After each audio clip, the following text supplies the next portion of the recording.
Bore da i chi gyd, gobeithio eich bod i gyd yn cadw'n dda, a diolch yn fawr iawn i chi am ymuno gyda ni ar gyfer ein webinar i'ch gefnogi i baratoi i gyflwyno'r cymhwyster Sylfaen. Good morning to you all, hope you're keeping well, and thank you very much for joining us in our webinar to prepare to deliver the foundation qualification. Rydym dal yn gweithio adre, felly ymddeiriadau ymlaen llaw am unrhyw sŵn yn y cefndir ac unrhyw oedi yn y sleidiau. We're all still working from home, therefore I apologise in advance for any background noise and any delay in the slides. Fe fyddwch yn derbyn copi o'r pwynt pŵer a recordiad o'r webinar yn ogystal â thystysgrif i gadarnhau eich presenoldeb ar ôl y webinar. Fe gallwch ddod o hyd i bob recordiad o'n gwebinarau blaenorol ar ein gwefan Sgiliau i Gymru. Gallwch hefyd gofrestru ar gyfer ein gwebinarau sydd i ddod ar y wefan Sgiliau i Gymru.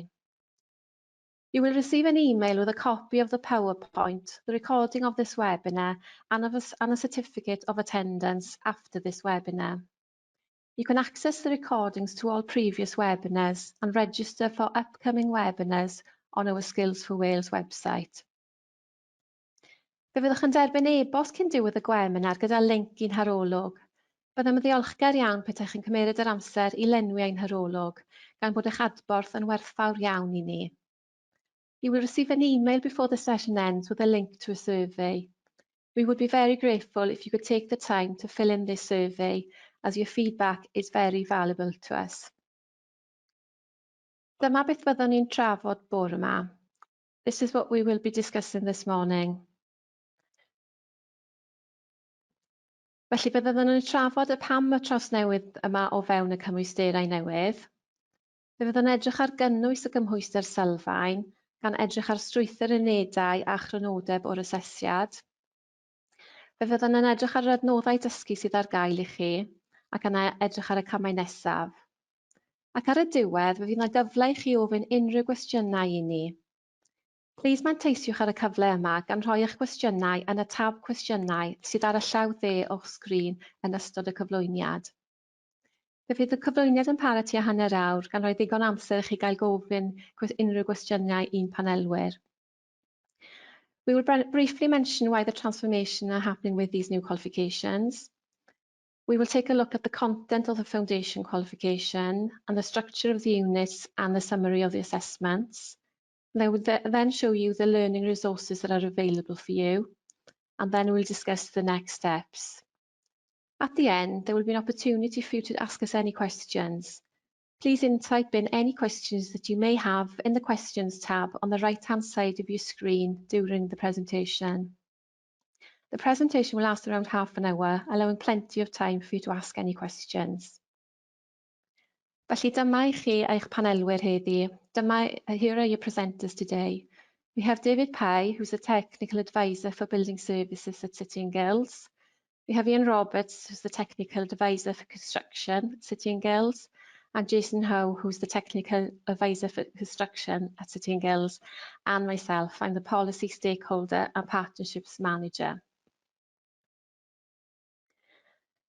Nawr newn ni edrych pam yr trawsnewid yma wedi digwydd. Therefore, why have these qualifications been transformed? So in February 2018, Qualifications Wales published the Building the Future report, which was a sector review of the qualifications and the qualification system in construction and the built environment in Wales. Some of Qualifications Wales' outlined findings were that there was inconsistent assessment practice, some areas of learning not effectively assessed, learners needed to deal with a range of tasks and be able to problem solve, and the qualifications weren't meeting the skills needs of Wales. There was also a need to reduce the complexity of the system, and there was also a need to improve coherence with clear pathways. Progression routes also needed to be clearer through framework and onto work or higher education. So City and Guilds and EAL are two awarding bodies who have come together to collaborate on the development of a suite of new construction and building services engineering qualifications for Wales. The content of these qualifications has been developed in conjunction with a number of stakeholders. Therefore, on the next slide, we see the aims of these new qualifications. Felly, nod y cymhwysterau newydd yma yw i sicrhau dilysrwydd. Mae dysgwyr sy'n hyderus yn y diwydiant wedi ennill cymhwyster ystyrlon. Sicrhau dibynadwyedd, mae asesu yn deg ac yn gyson. Mae'r cymhysterau yma yn dangos hyblygrwydd a'r gallu i reoli, felly amseriad a lleoliad hyblyg. Y gefnogaeth wedyn yn gwneud rolau tiwtoriad a aseswyr yn haws eu reoli, ac yn llunio i fod yn hyblyg gan ganiatáu i ddarparwyr amserlennu eu rhaglen gyflawni eu hunain. The aim of these new qualifications is to ensure validity, to have industry-confident learners that have achieved a meaningful qualification, to be reliable, that assessment is fair and consistent, for the qualifications to be flexible and manageable, therefore flexible timing and location, and to ensure the support to make tutors' assessors' roles more manageable, and also the planning to be more flexible to allow providers to schedule their own programme of delivery. Felly mae'r cynnwys y cymwysterau newydd yma wedi cael ei ddatblygu ar y cyd â nifer o randdeiliaid. Ymgynghorwyr technegol, gweithgorau fforymau technegol, ymarferwyr presennol, y diwydiant gan gynnwys contractwyr micro, bychan, canolig a mawr ledled y sector, a mae hyn i gyd drwy gytundeb drwy Gymwysterau Cymru. Mae rhain wedi gynhyrchu gan eu cyfoedion pobl sydd â phrofiad o gyflawni cymwysterau adeiladu a pheiriannau gwasanaethau adeiladu mwyn datblygu cynnwys, adnoddau dysgu ac asesiadau o safon uchel. The content of these new qualifications has been developed in conjunction with a number of stakeholders, such as technical consultants, technical working groups and forums, current practitioners, industry to include micro, small, medium and large contractors across the sector, and all this with the agreement with Qualifications Wales. So they've been produced by your peers, people with experience of delivering construction and building services engineering qualifications to develop high quality content, learning resources and assessments. On this slide, you can see how a learner can progress from a GCSE in the built environment right the way up to a level 3 apprenticeship. This slide also shows which awarding body is responsible for each qualification. The webinar today will focus on the foundation qualification, which went live for first teaching in September 2021. On this next slide, it shows the questions you may have regarding the new qualification, the new foundation qualification. So the qualification covers a broad introduction to construction and building services engineering. It has been developed for individuals working in or intending to work in these sectors.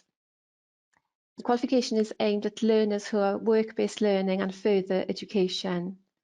And the qualification will enable learners to go on to study a range of either level 2 or 3 construction and BSc courses relevant to their trade interest area. It's for learners aged 16 and over currently working in or intending to work in a construction environment. This next slide shows the journey of the learner. So it shows the different scenarios that a learner could take. So they could do a foundation and then move on to apprenticeship, a foundation, then progression, then an apprenticeship, or a broad level 1 qualification. The broad level 1 qualifications are typically generic or multi-trade experiences that introduce learners to the construction or building services engineering sectors. Sitting us off with a 6219, which is a multi-skills in construction, and the new 7202, which is a level 1 new combined electrical and plumbing. You have the broad level 1, then the foundation, they can progress through the foundation, then progression, and then apprenticeship, or a learner could go straight in to do the core and apprenticeship. Hoffwn nawr eich trosglwyddo i Jason, a fydd yn eich tywys trwy y sleidiau nesaf. I would now like to pass you over to Jason, who will now take you through the next few slides. Diolch yn fawr. Yeah, Aaron, good morning, everyone. Before I begin, just to let you know that if you wanted to take a closer look at what we're presenting today, you can access the qualification handbook and the assessment packs, which are located on the Skills for Wales website. Move forward, please, Ian. Thank you. So here we can see the 10 trades that are included within the foundation qualification for construction and building service engineering, and that's what we'll be covering during this presentation. There are 8 trades that are from typical construction, and then you have the 2 trades that follow a BSc bias. Also on the screen, we have shared with you some of the construction progression and apprenticeship qualifications that have 9 and 11 construction trades listed respectively. Although City and Guilds and DAL are working collaboratively, we have highlighted under each title the awarding organisation who is responsible for that suite of qualifications. So for example, City and Guilds are the awarding organisation for the foundation qualification and for the progression and apprenticeships with regards to construction, and colleagues at EAL cover the BSc for progression and the BSc for apprenticeships. Beneath the foundation, just to highlight, as Anne Howard has just said previously, you'll see some level 1 qualifications from City and Guilds that have been available since September 2021 for registrations, and that's your broad level 1 qualifications. Next slide, please. So to have a quick look at the rules of combination, there are 6 mandatory core units which are, as shown on the screen there, numbered 101 to 106. And following that, you have 2 optional trade-specific units that a learner with guidance from you as centres will be able to select from 10 units covering a number of trades that has been identified on the previous slide. By undertaking 2 trades, this will give learners a much broader understanding and awareness of the construction industry and BSc industry. With regards to the trades that a learner can select, this will ultimately depend on what you as a centre can deliver and offer.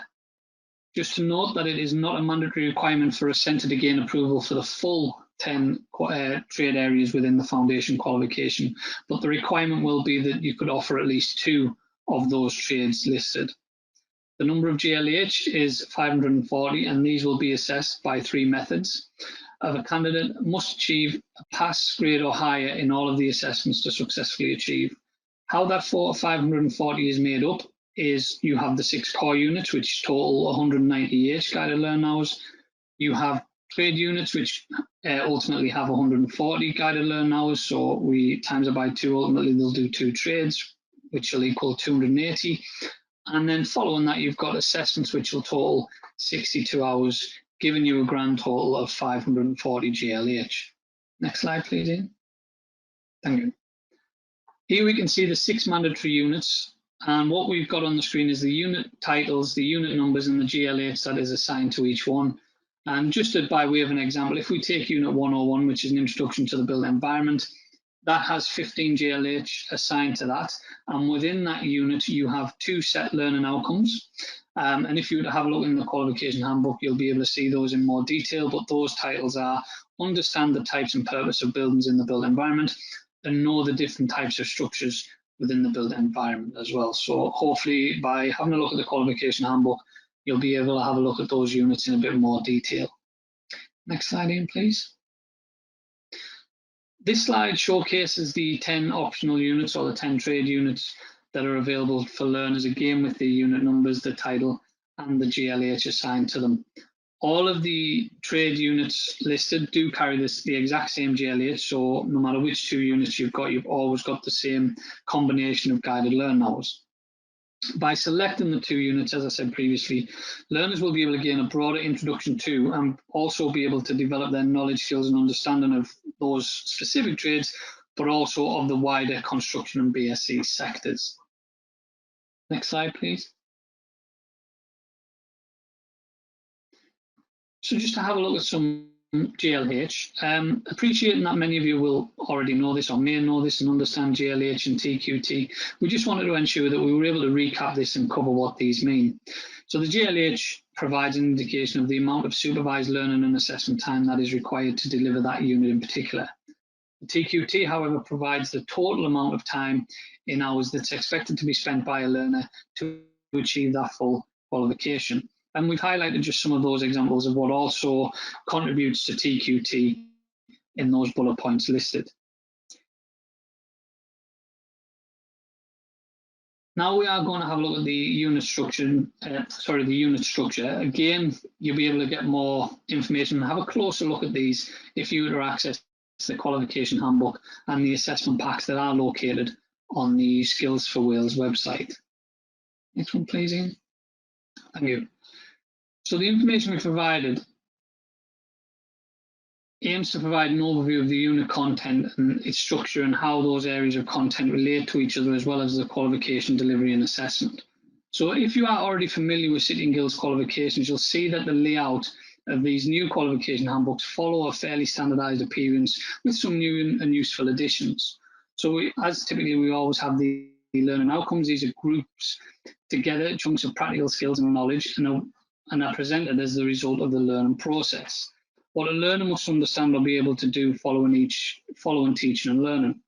Next, we have the assessment criteria, and this breaks down the learning outcome into small areas that need to be covered.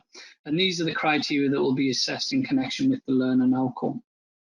Following that, we have the range, and again, you'll be sort of familiar with these if you're familiar with City and Guilds qualifications. And the range contains the breadth required for specific assessment criterion.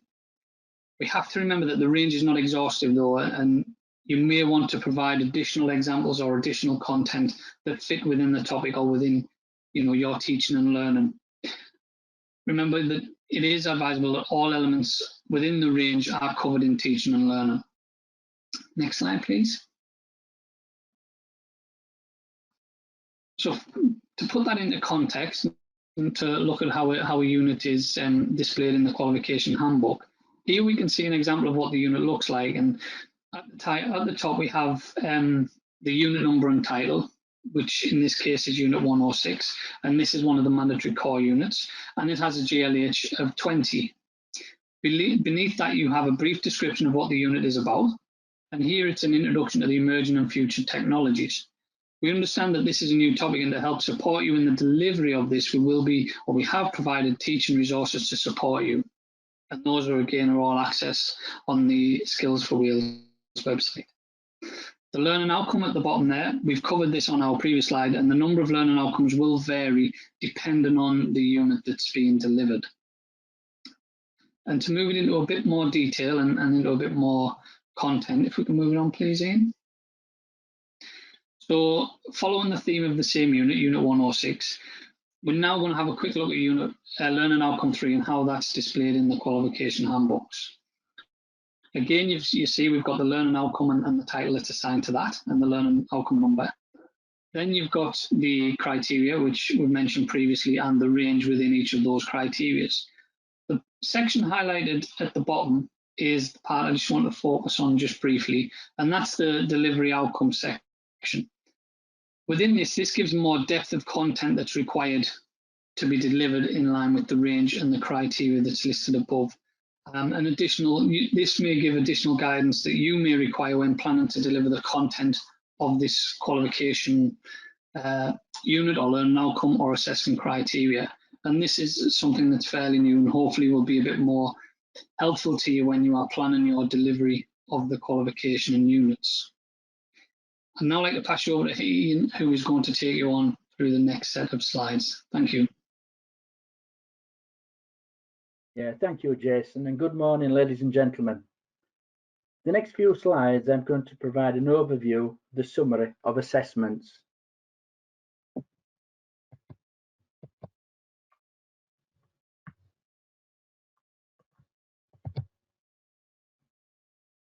The foundation in construction and building services is assessed using 3 assessment methods. The first one, as we can see, is the on-screen assessment. This is, and it contains multiple choice questions, which is externally set and externally marked with an overall weighting of 20%. Then we move on to the practical project. Like we've mentioned previously, this covers 2 trade areas, which again is externally set and internally marked with an overall weighting of 60%. And then finally, we will have the guided discussion. Again, what this is, and it is new to us all, we fully understand that, and there'll be plenty of support to help you through this, as we're currently holding a number of CPD events, which actually include the practical project and the guided discussion at various events throughout Wales. The guided discussion is externally set and internally marked and like we see there, it's got an overall weighting of 20%. We will be going through each method of assessment in the up and coming slides. But before we move on, like we've done previously, I would like to reinforce we have an assessment pack detailing in depth the requirements of the assessments and can be downloaded from the Skills for Wales website at any time you feel convenient for you to do so. Here you can see a range of on-screen assessment questions. And as you can see, the on-screen assessment will consist of a range of multiple choice question types. The questions, for example, will include selecting 1 from 4, drag and drop, and pictures where the learner will select one of. There will be 45 questions in total, and the learner will have 70 minutes to complete. The test can be taken at any stage in the assessment process, although it is recommended that it is completed prior to the practical project and before the guided discussion. As this is the initial year, what you will find is after March, it will be on demand. So then you can register your learners onto it as and when you deem they are appropriately ready, but it's got to be carried out before the guided discussion and deemed appropriate before the project is complete. Here we're just going to complete now and just go through a few more little bit of information that you may find useful. The on-screen assessments we have covered in our previous slide, which we've already mentioned, is externally set and externally marked with results received by the centre on the same day. As I've mentioned, moving forward after March, they will be available on demand. The practical project is made up of 3 tasks that require the learner to show their planning, the practical, which is the doing, and the evaluation skills. And as we've mentioned previously, will include 2 trade areas that the learner has selected from units 107 to 116. Just a gentle reminder that the project is externally set, so it'll be there for you to see and view. It is password protected, but you can gain access to that. And then it's internally marked and externally verified. And the practical project must be taken before the guided discussion takes place. 60 hours is allocated overall for the project, and it's broken down to the 3 parts. 40 hours is allocated to the 2 project, which equates to 20 hours per each doing of the project, and 15 hours for the overall planning. And then finally, it's 5 hours to evaluate. Again, this method of assessment is externally set, internally marked, and externally verified. One thing we have to remember is, if the learner completes the planning within the 15 hours, they cannot use the hours that they've still left to add to any other parts of that assessment process. The guided discussion does contain 3 parts, and this will include the learner's reflection on completion of their practical project. And this method of assessment, again, is externally set, internally marked, and externally verified, and 40 minutes is allocated. If a learner completes in 20 minutes, and you are comfortable that they have answered correctly and have got the relevant marks, then there is no need to proceed and extend the timing that's there. And just as we mentioned previously, the guided discussion can only take place once the learner has completed the practical project. And just a gentle reminder, if you're not already aware, that we commence the CPD events next week, and we started in Coleg Cambria, and we're working our way down, all the way down to an ending up at Coleg Cigar at Ammanford. So please make sure that you are able to attend any one of these CPD events. With regards to resubmission and resit of assessment, when a learner fails to successfully achieve a pass grade in any of the assessments, then they are permitted to resit or resubmit. Again, if you would like to take a deeper dive in what I have presented or we have presented throughout this presentation this morning, you can by reading through the qualification handbook and the assessment pack, which is located on the Skills for Wales website. Thank you for now, and I would now like to pass you over to David. Thank you.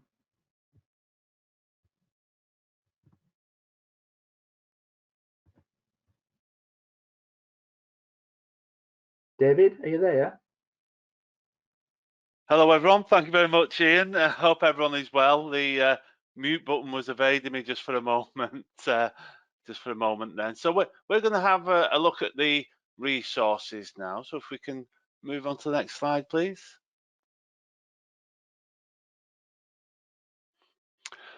Thank you. So here we have the Adaptable Delivery Planner. This is available on the Skills Wales website, and if you cannot gain access to find this document, please let us know and we'll help guide you towards that. If you're struggling with any of this, actually you can put some information in the questions or the chat tab. This is to help the delivery teams plan the delivery. So it's important to adapt delivery to the new foundation course, being mindful of the different assessment methods, the different timings that may be required, certainly for IQA and EQA visits. You simply use a spreadsheet to document the units and the weeks you plan to deliver and assess. If any centre would like help reviewing, we're happy to take a look once you and your teams have planned using this document. If you want to send it across to us, we'll happily have a peep at that for you and give you some feedback. Thanks, Ian. Next slide, please. Just to finish off on the previous slide, sorry, Ian, we actually have an example as well. So that one on the screen there is an actual example of the Adaptable Delivery Planner. And this is just to help you see how you may complete that document. It's only an example, so please have a look at that. It gives you an idea of where you can put the units, how you can tick off the weeks, but don't use that for your own delivery because every centre is likely to deliver this slightly different according to their own needs, which will be dependent on workshop availability, the amount of trade areas used, your spread of tutors and your timings, etc. Thank you, Ian. So there is a new textbook available. It's available as a printed copy and as an ebook called eBoost. This will support with all the mandatory units within the foundation qualification, and there is a sample chapter which can be found on the link on this slide. And next slide, please, Ian. To support delivery of the progression and level 3 HODA have created a free mapping document from their current textbooks. For further information and to order, please visit the HODA Education website or contact Thomas Stotter direct. So that's thomas.stotter@hodaeducation.co.uk. And Thomas is a really nice guy, very helpful. So if you're not too sure which book to get or which mapping document, or whether you want an ebook or you want the tutor versions, Thomas is really helpful at guiding you to the correct type of material. Thank you, Ian. So often centres need to promote the changes to their employers, parents, prospective learners. So to support your own promotional literature and to help centres update their stakeholders, there is an example of a prospectus on the resources website page. This includes much of the information you would typically find in a prospectus, and you can copy sections and use it in your own material. So we do encourage you, when you're meeting with employers and you're meeting with prospective learners and the parents very often on open evenings, have a look at this document. It really helps when you're producing your own promotional literature. Thank you, Ian. We also have a one-stop resources document, and this will help initially with planning. Although for more details, please have a look at the Foundation Handbook, which is on the Skills for Wales website. So this is very good at giving you an overview, just as a guide as to some of the things that you might need to be getting into place. but the more detail comes from the handbook. Thank you, Ian. So under the Tutor Resources tab on the Skills for Wales website, we have various support materials for learners and for tutors. No doubt you're familiar with these, and they typically include presentations, worksheets, various other support resources. And you can see from the snips on the screen, they're very good quality resources with pictures and relating to boxes where learners can complete and fill things in. So really good and helpful when delivering these new qualifications. And again, if you're struggling to find or gain access to these, please drop it in the chat or the questions, and we can probably reply with some links when we get closer to the questions section. Thank you. So under the third-party resources on the Skills for Wales website, you'll also find access to various other support material and links to third-party websites, which have guidance for tutors and support for your delivery. So please take some time put aside to have a look at these extra resources. There's some really good stuff on there that people have been using and accessing, and it's a shame if people aren't using them really. So please have a look on the website, try and find your way around the website and all this material is there to support you. Any problems, let us know. Thanks, Ian. So now we're going to have a look at some of the next steps. Where do we go from here? So here we can see that centre approval actually commenced in Jan 2021 with the foundation and the progression, and now closely followed by the level 3 qualification. Provided you haven't already gained approval, the following slides will help provide a broad overview of the journey for centres. So as we are aware, these are brand new qualifications, and an offline application has to be completed. If not already done so, it is available in the Become a Centre section of the Skills for Wales website, and it's for all qualifications for both awarding bodies. Centres only need to complete one application. On completion, it should be forwarded to skillsforwales.quality@sittinggills.com. This section also includes an FAQ document. So if you've any queries on the process for gaining approval, there's a really helpful FAQ document on there. So please try and access that. And again, any problems, contact us. The email address is skillsforwales.quality@sittinggills.com. Get in contact with us and we'll support you with that application. Thank you, Ian. So this slide is just some further contact information. We keep mentioning as we go through, getting in contact with us if you're struggling with anything. So what we've done on the slide there, we've put on some useful email addresses. So you'll have access to these as part of the follow-up. Thanks, Ian. Here we can see future training events that we are holding. Ian mentioned these earlier. Lots of sessions put on to support your delivery. And again, we know these are brand new qualifications, and we recommend you try to take time to register onto these events, especially the CPD events that we're holding over the next few months. So there's been a lot of work in the background by the awarding bodies to try and pull together some really helpful and useful CPD that helps meet your needs. As you can see, we're holding trade-specific webinars, and regarding BSc, they're currently being confirmed. If you've got any questions around anything around this, really, we'll try and pick them up today. We will prioritise today on foundation questions because we do have these other events set up for the other qualifications. And just a note on the webinars, if you don't think you can make it live, it's still worth registering for them, because even if you don't come along at the time stated, you will receive the follow-up email and a link to the recording. So it's always useful to register for these webinars regardless. Okay, well, we hope you found the webinar useful. I'll pause just for a very brief moment whilst I open up the questions tab. I have been trying to answer some of those as we work through. Just in case I forget at the end, there's a couple of things I want to point out.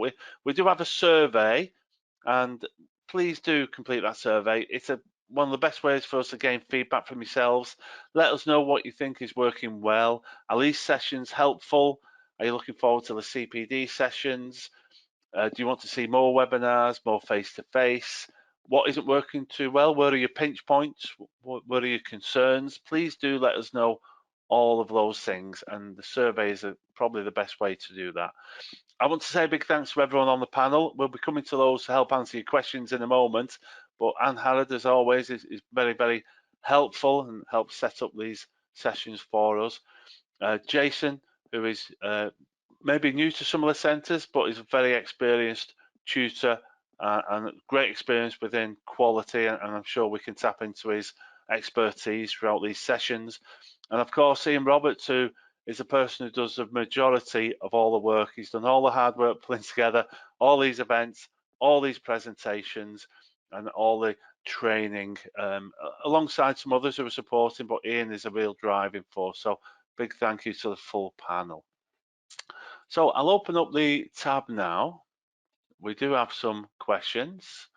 How many resits are permitted in any given year? So I think I'll come to your good self, Ian, with that first question, please.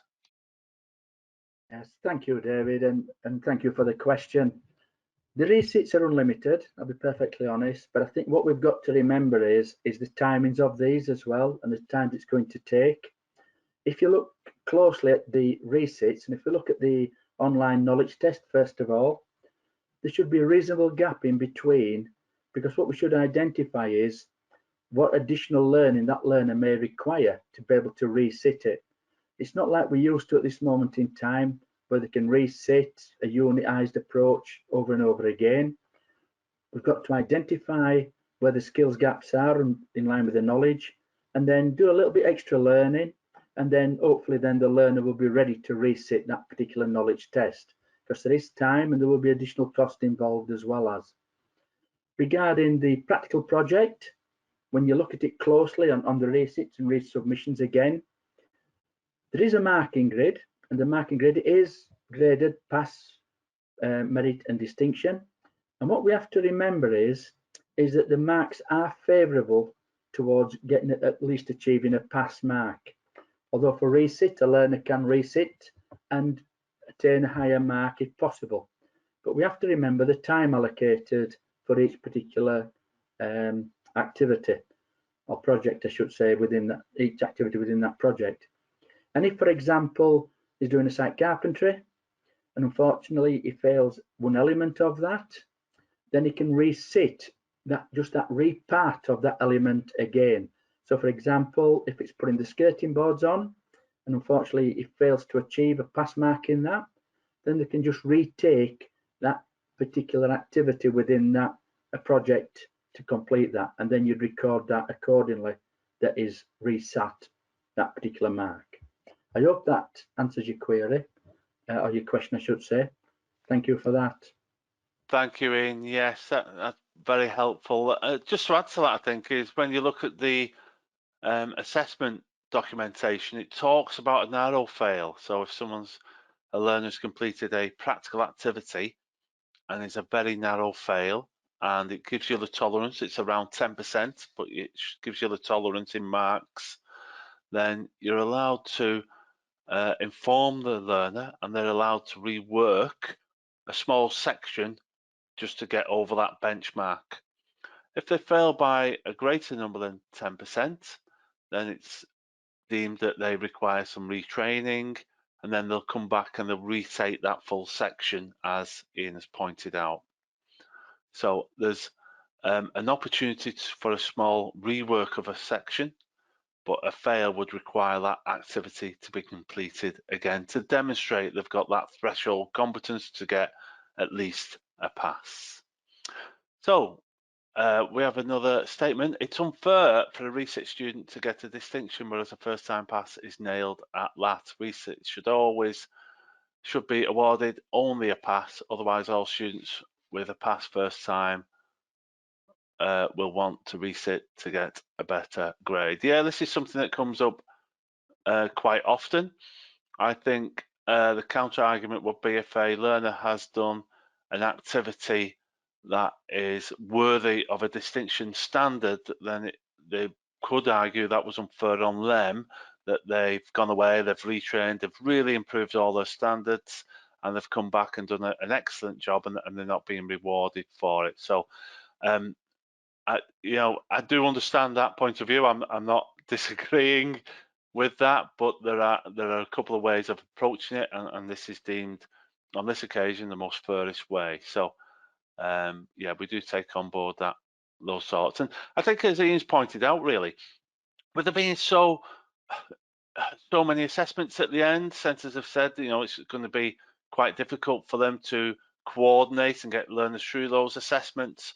There won't be opportunities for learners to do multiple resits. Just the time allocation, the planning for that, the marking, and then the IQA, and then the EQA has to come in to certificate.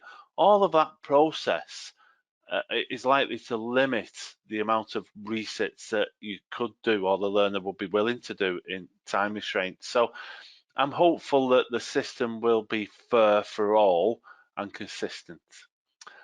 Does the centre need to store all the foundation completed practical tests until an EV visit? Well, the EQA will come out around springtime. There are going to be at least three visits in the first year. One will be a support visit early on, and we can have those discussions directly with your EQA to see what they expect to be held back and what they expect to see.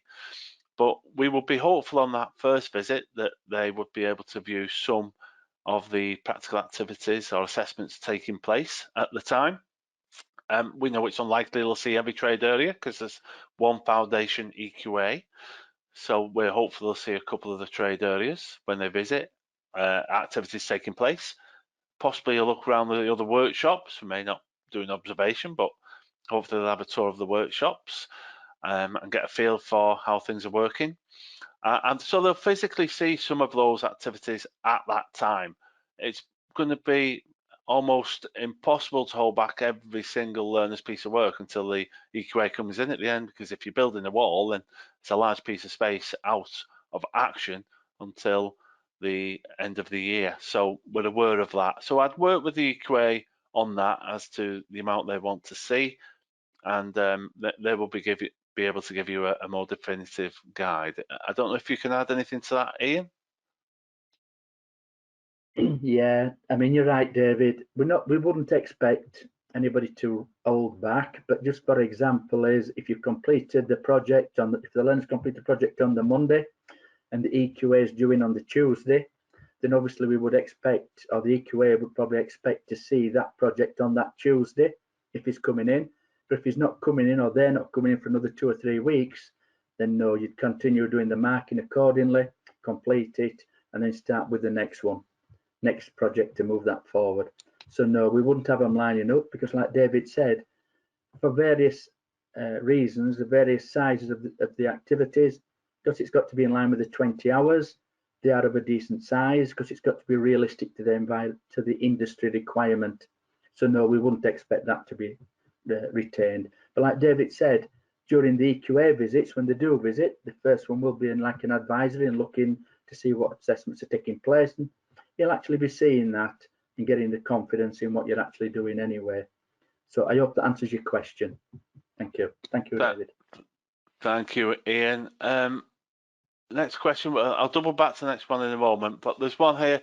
Foundation is for the unemployed. So do you expect to see a big dropout rate if they pick up employment as the year progresses? And if they do, are they to transfer onto the apprenticeship qualification? Very interesting question.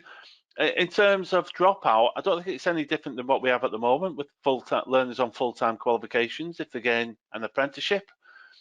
When I worked in a college, it was often a decision then, depending on the time of year.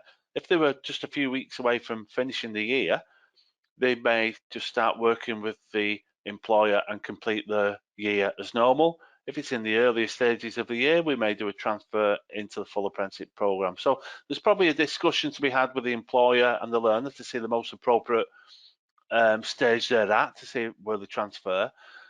And that's no different than what we have at the moment. So, we'll be approaching that, I suspect, just as we do now. I suppose the interesting thing is, all apprenticeships, a learner has to do the core qualification. the title is called the core qualification. It's identical to the foundation qualification, but with only one trade area. The foundation qualification is 2 trade areas. So if they've been working on the foundation, they're learning the exact same mandatory units as it will be in the apprenticeship. So there's no loss of learning, there's no disadvantage to that learner transferring across. Even if they're on the foundation for plumbing and electrical and they get an apprenticeship in joinery, because the foundation is identical units to the core, which is in all apprenticeships, the learner can simply transfer across. So it's a real benefit of this foundation qualification. It probably links into a question I answered during the presentation by typing, which is around, can the learner do a level 1 then go straight to the progression? Well, the expectation is the foundation, although it's level 2, it is a foundation qualification. It's not comparative to the full trade level 2s that we have now, because it's very much the generic units that you find in there, health and safety, working with others, the generic trade areas, and a lot of the transferable skills. So if I was recruiting learners onto the foundation level 2, I may not have the same entrance requirements or benchmarks as there would be on the dedicated trade level 2. However, I think it's expected that some learners won't even be ready for a foundation level 2. And that's where Qualification Wales will fund some level 1 provision. But I would suggest to all the centres really that they take a close look at that, and it is deemed that the foundation is normally the expected entrance point for most learners, not the majority going to level 1, although you may have learners on level 1, that's perfectly reasonable. When a learner completes a level 1, the question is, can they go on to progression? Well, there's no mandatory requirement to do the foundation to do the progression, but if they did go on direct onto the progression, they would have missed a lot of those generic units in the foundation, the health and safety at level 2, those type of units. And if they progress to level 3, they have to do those units anyway. They'd be going backwards to the foundation / core to do those units. So it just doesn't, to me, it doesn't really make sense as a learner journey, jumping forward and then jumping back. And if they weren't deemed appropriate level for the foundation, therefore had to do a level 1, it's almost, the level 1's being used as a pre-foundation to get them ready for that foundation qualification. So it would be seen as a much more appropriate learner route to do level 1, foundation, progression. Hopefully then get an apprenticeship. It wouldn't shorten the duration, because if they jump to progression, they'd have to go back to do the foundation units. The overall time period would be identical. There's no real advantage, but I can see a disadvantage at feeling as though you're going forward to go backwards. So hopefully that gives you a rounded understanding of the purposes behind these qualifications, and hopefully answers both of those questions. We have another query come in. Should we take photographs of the projects for the portfolios as we do now for 6035? So 6035 being the plumbing level 2 and level 3 qualifications.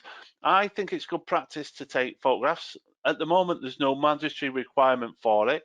I think we will be having a discussion with quality around that, because it may be easier to do that than hold back, even a selection of practical assessments. So I think that's something we could consider. Ian, would you agree?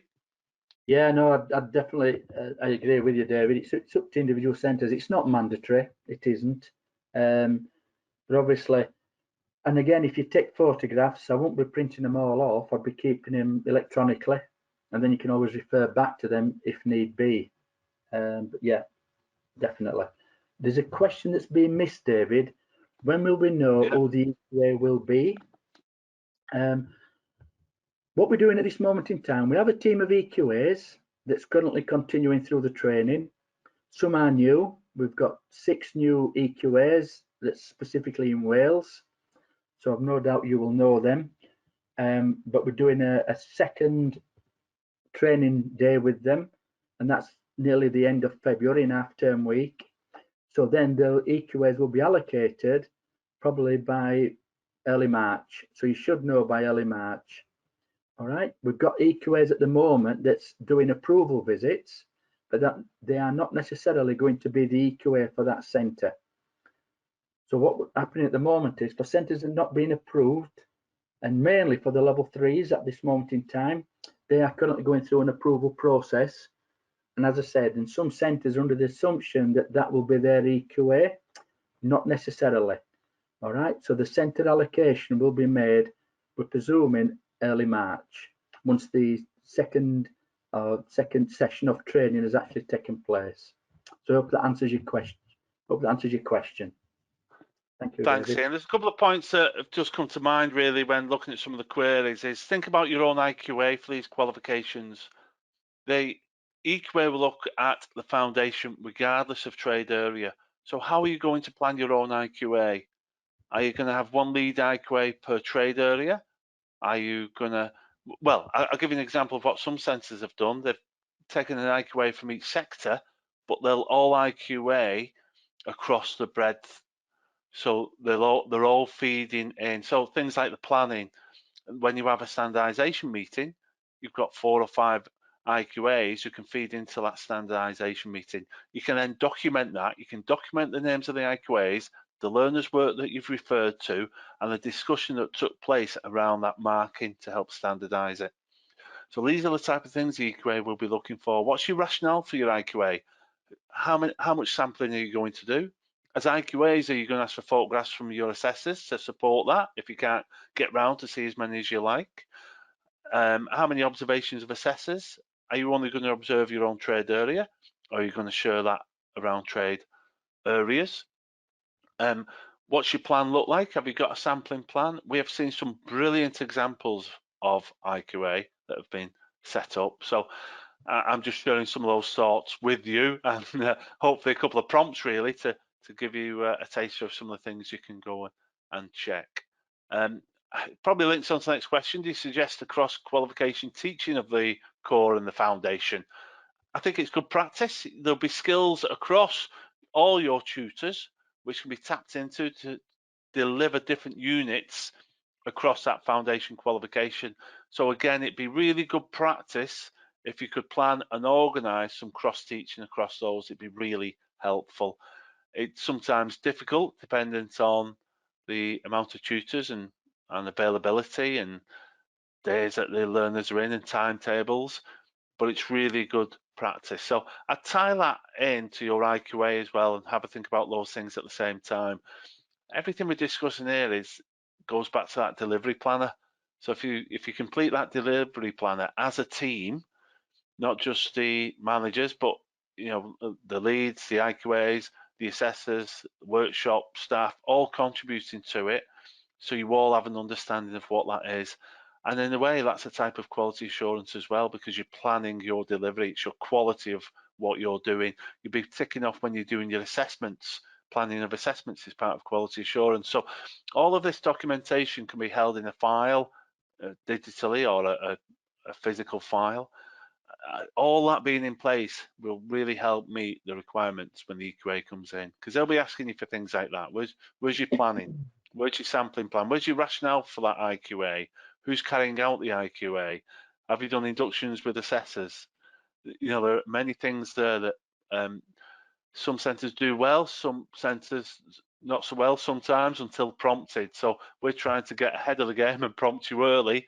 So if you can make some notes around some of those good practice things now, take them back into your teams and start setting that up. And again, we have seen examples where teams have gone away, spent a few days putting all this in place, and then it makes it so much easier to deliver because everyone knows what they're doing and it's all slick and all the paperwork and documents are in place. So yeah, that would be my little push to everyone today. I know time's always difficult and you've got lots on, so you know, just take it in the spirit it's meant as good practice and trying to support you get everything in place. David, just one point. Go ahead, Ian. On the internal quality assurance, colleges have systems and procedures already in place. You don't need to change anything. You've just got to blend it to the new structure of qualifications. So nobody's asking if you've got it electronic, you've got hard copies, you continue the way you're doing it at the moment.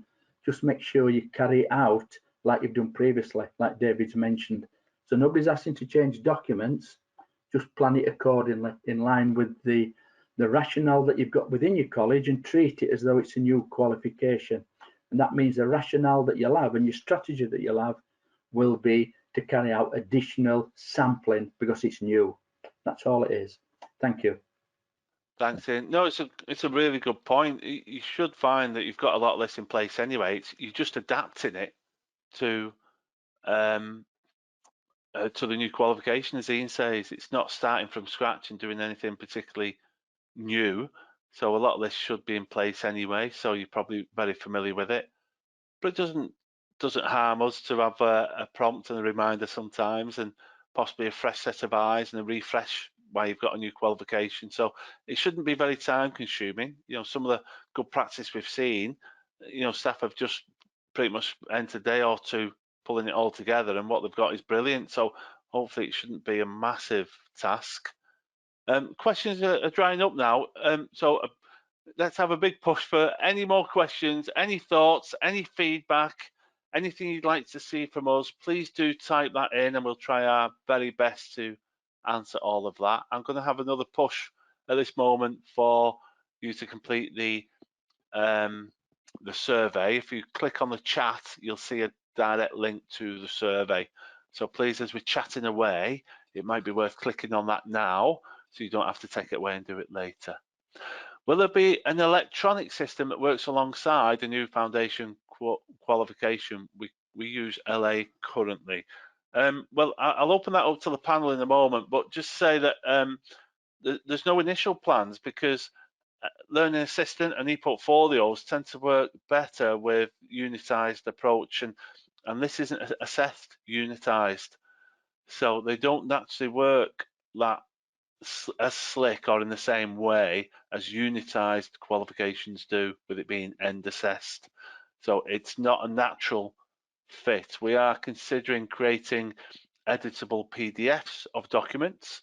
We will be doing that over the summer after we review the first year of delivery in case there's any updates to our documents. There's no point us making them now and then having to update 2 different documents. So after this first year, we will be listening to all feedback, making any changes if necessary, and then we're looking to create an editable PDF. So you will have a digital format of completing these documents, may not specifically be on an e-portfolio. I don't know anyone from the panel can add anything to that, please. I think you've covered it all, David. I think when you look at the foundation of progression, it won't be as productive or it won't be as effective as what it is with the current legacy qualifications. But like we've said, once the relevant assessment documentation is in a writable PDF, then it'll be retained electronically anyway to move that forward.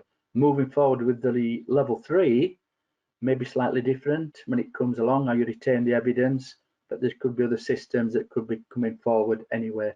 But no, I think you're right, David. It's not as effective as what I believe people assume it may be.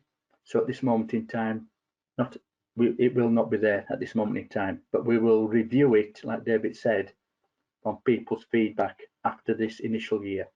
Thank you. Thanks very much, Ian. Some feedback. We've heard similar things before. Students interviewed this week don't want a multi-skill foundation. Learners haven't been consulted. Also, most expert tutors don't want the dual qual, drop the second trade in the foundation. Well, look, if we go back to the Building the Futures review several years ago now, that is where all of these changes have come about by QW. So all of these have been created to support the variety of qualifications within our industries. And it's felt very much that if you have a single trade, as we have at the moment at level 1 and then level 2, a learner who completes those single trade pathways, and they make a choice at 16, and I know this from experience working in colleges, delivering my trade earlier for many years in a college, learners after a few months often start saying, well, actually now I don't want this trade, I want a different trade. Or after the full year, or after a couple of years, they get a job in a different trade. And they have to go back to the start because it's completely separate. So the way this has been constructed, where all the generic units are in the foundation, regardless of which trade they enter then, they get those, they've already got those core units. and they've had a taster in 2 units of 2 trades. It's not a multi-skill. We wouldn't call it multi-skilled. We're not training multi-skilled engineers. It's a foundation in construction and BSc where a learner can select 2 units for them to complete. So it's just 2 units in a foundation qualification. So keep the core but drop the second trade. Well, there's a lot of demand for the second trade. A lot of centres have said, or we have spoke to centres who like the second trade. It gives a taster. We've been into colleges and we've spoke to learners, Ian and I, into the centres, and we've spoke to learners about this. So, and it wouldn't be us who made that decision anyway as assessment organisations. This is part of the review by Qualification Wales, and I do see there being benefits to the 2 trades and the foundation. So I think it is here to stay. You can feed that back on the survey or to QW, but I'd recommend we try and sell the benefits to the learners, because when they come in straight from school, maybe they don't understand the benefits of having the foundation qualification and having 2 units that they can explore and get experience with. And many of the trade areas complement each other. In plumbing, there's a lot of electrical as they progress. So if those 2 work together, they're not. It's not as if they're getting any learning that they wouldn't benefit from in getting the base knowledge. And I think it's very similar in construction with some of the trades that cross over, Ian. Yeah, I mean, to be honest, you're right, David, and the feedback we're getting from centres as well that we've actually visited, especially the learners, they like the 2 trade areas. You're getting mixed feelings as you're going along, but we've got to remember this has come from the outset of the review that's been taking place, and the benefits to the learners. And I do believe in 2 or 3 years' time, when we look back at this, we'll be used to it and we're working with it and we'll be moving accordingly with it. So I can understand people's anxieties and concerns over it to start off with, but people that's actually running with it this year are very pleased with it, and they like the 2 trades moving forward.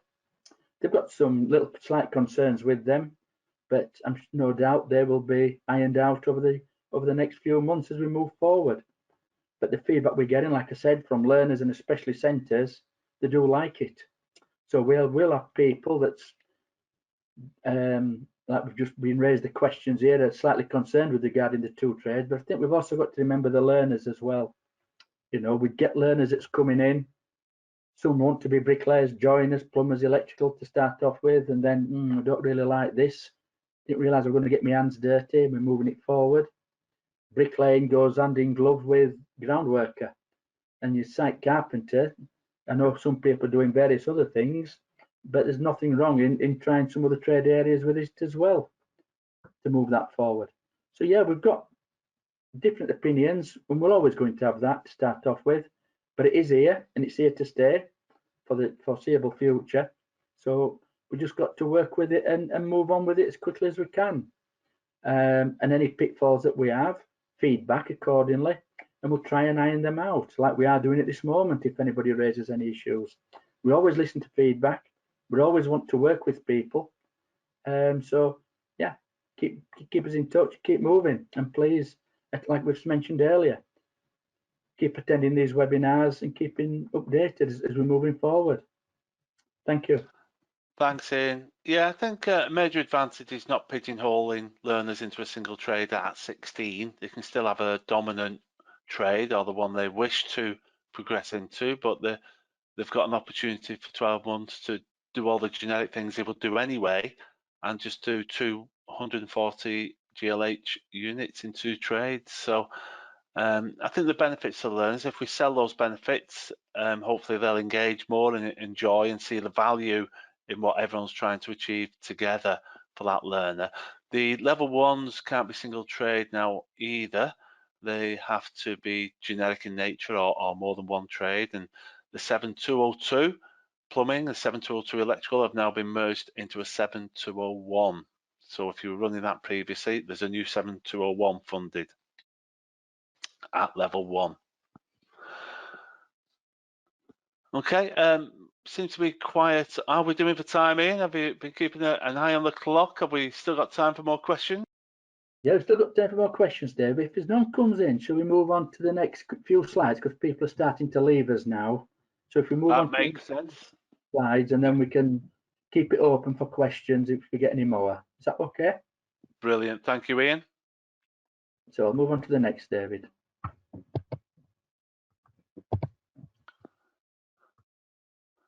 So I've mentioned it several times. It's your feedback. Some really good questions in there, some really good points and thoughts, and we want to keep capturing that feedback, and we want this feedback to be ongoing. So your feedback today might be a lot different in 6 months as you've started to experience delivery and you see some pitfalls you didn't realize. You may also see some benefits and value you didn't realize. And we just want to, we see this as being collaborative. We're working together.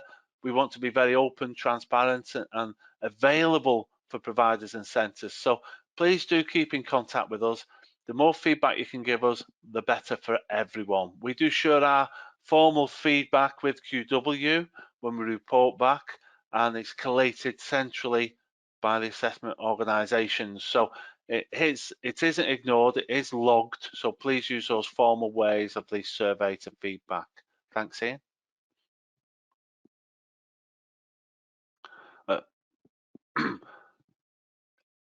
So there's an email address on here. So skillsforwales.customer@sittingills.com.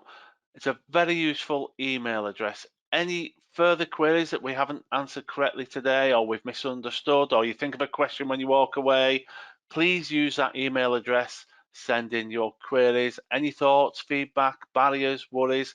We do want to hear from you. Also use that email address, please. You can always copy anyone from the panel in as well. But again, there's a really useful email address there. Please do make a note of that and stay in contact with us. You know, if you're hitting problems, get in touch. Let's work together to try and help the learners, who is at the heart of everything that we're trying to achieve here. So, and again, thank you to yourselves for turning up on these webinars. We know you're so busy, and it can be difficult sat there listening to a webinar. Hopefully you've found it valuable and useful. But a big thanks to the Delivery Network for supporting us and allowing us to come in, speak to your learners, for giving us the feedback, which helps support us develop material. So just a big thank you to all the centres and all the tutors and the managers who have been brilliant and very accessible. And thank you to my colleagues on the panel today who've been brilliant in the delivery, pulling together the information and supporting with the questions.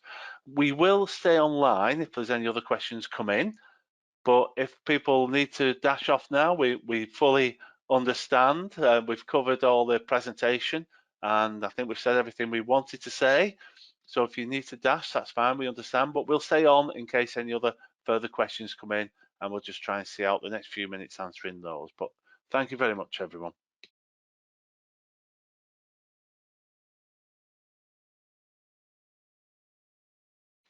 So we've got, due to combined trades, practical training is not allowed for slower students. A lot of theory to cover within the foundation.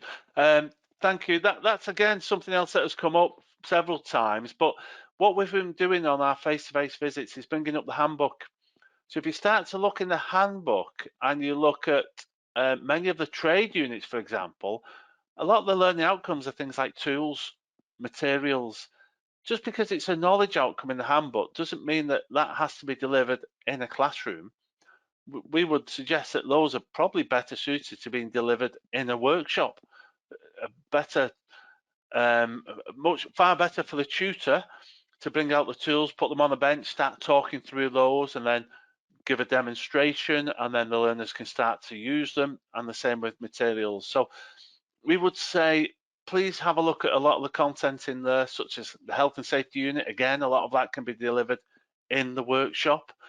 If you look at the two trade areas, it's about 280 hours, which I think is slightly more than the rest of the qualification. So if you sort of split that, it'd be about 50-50, which is how I always used to deliver the vocational courses anyway. But as I say, I think you can probably pinch more of that knowledge time to be delivered in a workshop. So try and have a look at that again in terms of the actual content, and try and build in so much of that knowledge as you can to the most appropriate environment, should that be a workshop. You're saying it doesn't allow for slower learners. Well, the content in those units is relevant to the GLH within there. When you look at the marking for the practical project, it's quite generous for a pass. We've now got them graded, so your very gifted learners will hopefully be coming out with distinctions.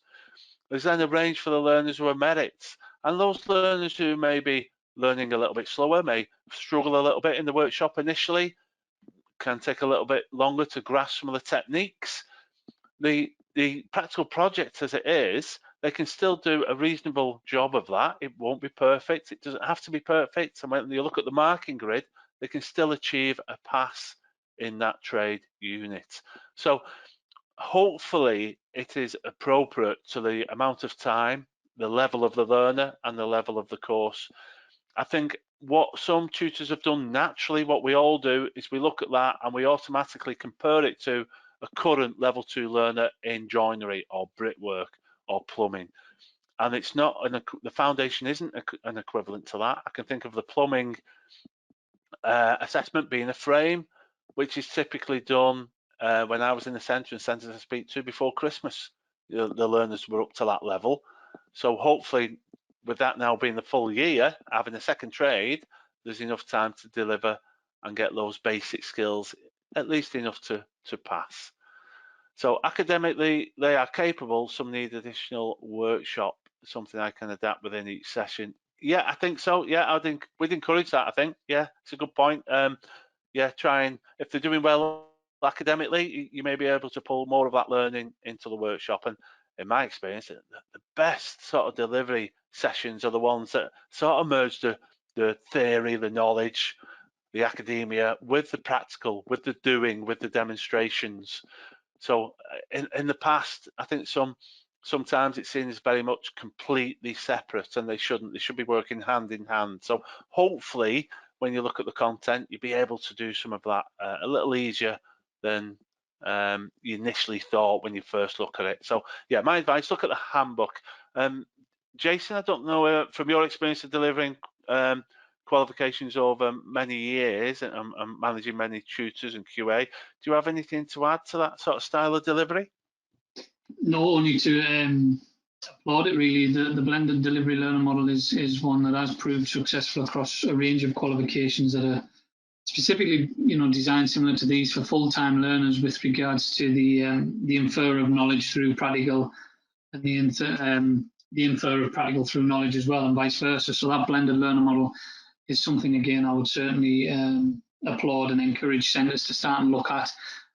Because and I know you mentioned it earlier with regards to the weighting of the assessments, construction learners want to be a little bit more hands-on, prefer the workshop learning environment as opposed to, say, traditionally a classroom. So I think any knowledge that can be delivered or inferred through the practical or through that sort of workshop environment, certainly I would certainly encourage that all the way. Thank you very much, Jason. I lost you for a moment there. I don't know whether it was my end or yours. It seemed to dip in and dip out for me. Maybe our colleagues or delegates can just drop a little line and make sure that that answer was okay. No further questions. So if I can come to the panel, are there any further points we feel we would like to make on this session? Anything we've not covered that people may benefit from?